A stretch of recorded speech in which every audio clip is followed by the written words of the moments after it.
اعوذ باللہ من الشیطان الرجیم بسم اللہ الرحمن الرحیم اللہم صلی علی سیدنا محمد معدن الجود والکرم وآلہ وسلم۔ سامعین و ناظرین اکرام، السلام علیکم ورحمۃ اللہ وبرکاتہ۔ آج کا ہمارا موضوع یہ ہے کہ یقین کیسے پیدا ہوگا۔ اس میں دیکھیں، ایک بنیادی طور پہ بات سمجھنے کی ہے کہ یقین کی بنا پر ہی سارے کام ہوتے ہیں، اور انسان جو بھی کام کرتا ہے ایک یقین کی بنیاد پہ کرتا ہے۔ یہ ایک بات بنیادی طور پہ سمجھنے کی ہے۔ انسان وہ کام نہیں کرتا جس کے بارے میں یہ شک میں مبتلا ہو، اور جس کے بارے میں یہ یقین سے نہ ہو تو وہ کام نہیں کرتا۔ یقین آ جائے تو پھر وہ کام کی طرف ہاتھ بڑھاتا ہے۔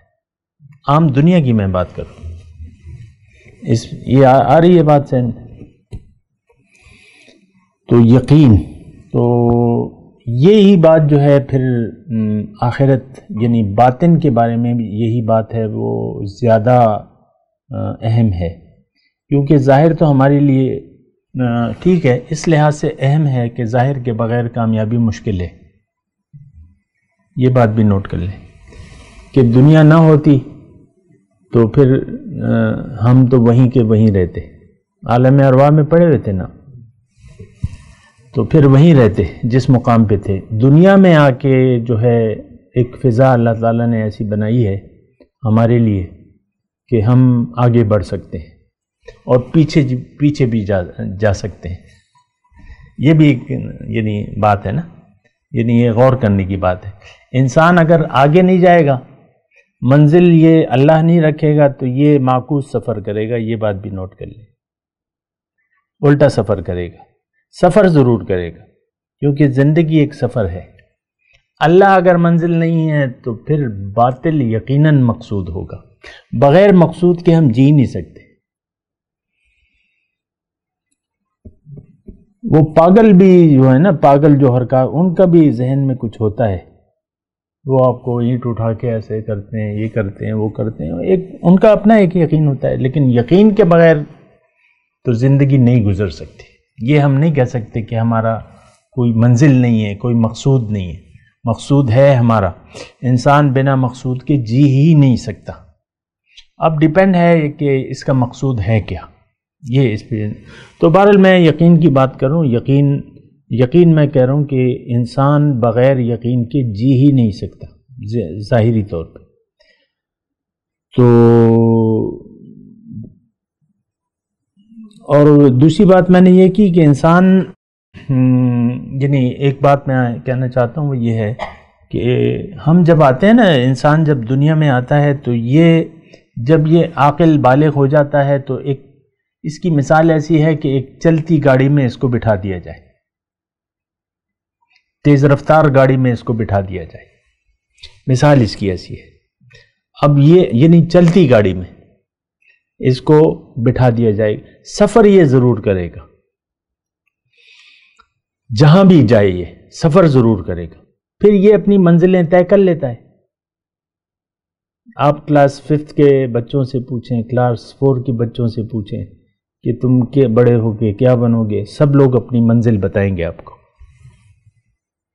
چھوٹے بچے بھی کچھ نہ کچھ بتاتے ہیں۔ تو منزل کے بغیر یہ زندگی کا سفر طے ہو نہیں سکتا۔ یہ ایک بات نوٹ کر لیں اصولی طور پہ۔ اچھا، اب ہم اگر سوچ سمجھ سے آپ کام نہ لیں، فکر سے کام نہ لیں، سوچے سمجھے نہیں، تو پھر ظاہر آپ کا مقصود لازماً ہوگا۔ اگر سوچے نہیں، سمجھے نہیں، کسی کی بات نہ سنیں، وَقَالُوا لَوْ كُنَّا نَسْمَعُ وَنَعْقِلُ مَا كُنَّا فِي أَصْحَابِ السَّعِيرِ۔ دوزخی یہی بات کہیں گے کہ اگر ہم کسی کی بات سن لیتے، دھیان دیتے اس پہ، یا عقل سے کام لیتے، تو آج دوزخ میں نہ ہوتے۔ ہمارا مسئلہ یہ ہے، ہم کسی کی بات، اس وقت قرآن کی باتیں ہمارے سامنے ہیں کہ نہیں ہیں، اس پہ ہم غور و فکر کرنے کے لیے تیار نہیں ہیں۔ آپ دیکھ لیں، اپنے معاشرے کو دیکھ لیں، امت مسلمہ کو دیکھ لیں، کتنی تعداد ہے؟ 1 ارب 50 کروڑ۔ تقریباً کم و بیش، یہ سوچ و فکر کے لیے تیار نہیں ہے دین میں، قرآن میں، حدیث میں۔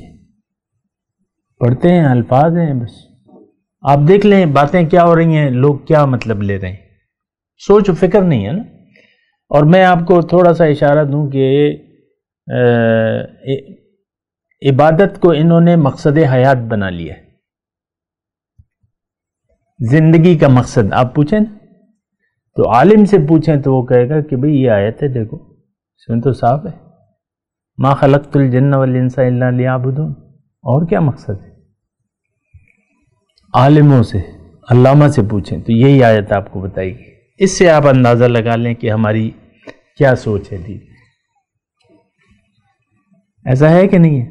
یہی آیت پیش کی جاتی ہے، یہی آپ دیکھ لیں، عبادت ہے بھئی۔ تو اب یہ سوچ و فکر نہیں ہے نا، تو بس پھر وہ مسئلہ بگڑ جاتا ہے۔ تو بہرحال یقین موضوع جو ہمارا ہے وہ یہ ہے کہ یقین کیسے پیدا ہوگا۔ ایک تو یہ بات میں آپ کو کہہ رہا ہوں کہ یقین بنانے کی ضرورت ہے۔ یقین بنے گا کیسے؟ تو اس کے پھر مختلف درجات ہیں۔ پہلی جو ہے یعنی یقین آپ کیوں حاصل کرنا چاہتے ہیں کہ آپ زندگی میں کامیاب ہو جائیں اور ایک کامیاب زندگی گزاریں اور آخرت میں آپ کا ٹھکانہ جنت میں ہو، اس لیے آپ یقین بنانا چاہتے ہیں، اور اللہ کے ساتھ ملاقات یقینی ہو جائے آپ کی، اس لیے یقین آپ بنانا چاہتے ہیں نا کہ اللہ کے ساتھ ملاقات، اس کا دیدار ممکن ہو جائے۔ کیونکہ اگر آپ میں طاقت پیدا نہ ہوئی، یہاں اندھے رہے تو وہاں بھی اندھے ہوں گے، انسان اندھا ہے یہاں، اس کو اب آنکھیں چاہیے۔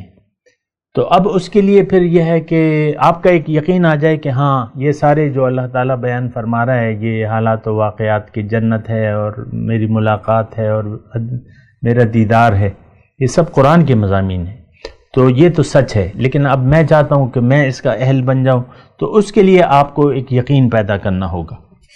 یقین پیدا کرنے کے پھر میں آپ کو کہہ رہا ہوں کہ پھر کہ اس کے ذرائع ہیں، پھر ذرائع ہیں، اور سب سے پہلا یہ ہے کہ آپ یعنی پہلا نمبر جو ہے آپ یہ ہے کہ آپ اپنے آپ کو پہچانیں، اس پر یقین حاصل کریں۔ اپنی جب تک آپ کو شناخت نہیں ہوگی آپ آگے نہیں بڑھ سکتے۔ یعنی اپنے بارے میں اگر آپ ہمارا اس وقت یقین کیا ہے کہ ہم صرف ظاہر ہیں، بس ختم بات۔ وہ رکشوں پہ لکھا ہوتا ہے نا، بات ختم۔ آپ اپنے آپ کو نہیں جاننا چاہتے اور نہیں جان سکتے یا جاننا ہی نہیں چاہتے تو بس بات ختم ہے، آپ کچھ بھی نہیں کر سکتے۔ تو سب سے پہلے اپنے آپ کو پہچانیں، اپنے اوپر یقین پیدا کریں کہ آپ ہیں کیا چیز۔ اب اس میں ہم ظاہر ہے کہ ہمیں تو اللہ ہی بتائے گا کہ میں کیا ہوں، کیونکہ وہی ہمارا خالق ہے، موجد ہمارا ہے، فاتر، جو ہمارا خالق ہے، جو فاتر ہے، جو موجد ہے ہمارا، جس نے ہماری صورت بنائی، جس نے ہمیں بنایا، جس نے آسمان سے یہاں ہمیں، تو وہ ہمیں بتائے گا کہ کیا ہے، اس کے سوا کوئی بھی نہیں بتا سکتا۔ یہ بات نوٹ کر لیں۔ عقل کے گھوڑے دوڑائیں، آپ کو کچھ حاصل نہیں ہوگا۔ فلاسفر ہے، افلاطون ہے، ارسطو ہے، انہوں نے اپنے عقل کے گھوڑے دوڑائیں، کچھ بھی نہیں حاصل ہوا۔ ڈور سلجھاتا ہے اور سرا ملتا نہیں۔ تو یقینی بات جو ہے وہ اللہ تعالیٰ سے ہمیں معلوم ہوگی اپنی ذات کے بارے میں، اور وہ تو پھر قرآن میں بالکل واضح ہے، اور یعنی اس کا خلاصہ یہی ہے کہ ہماری حقیقت جو ہے وہ اللہ تعالیٰ کی ایک پھونکی ہوئی ایک روح ہے۔ اس میں ہم جو ہیں ظاہر تو ایک مکان ہے، اس میں ہم رہ رہے ہیں، لیکن جو اس میں رہ رہا ہے وہ کون ہے؟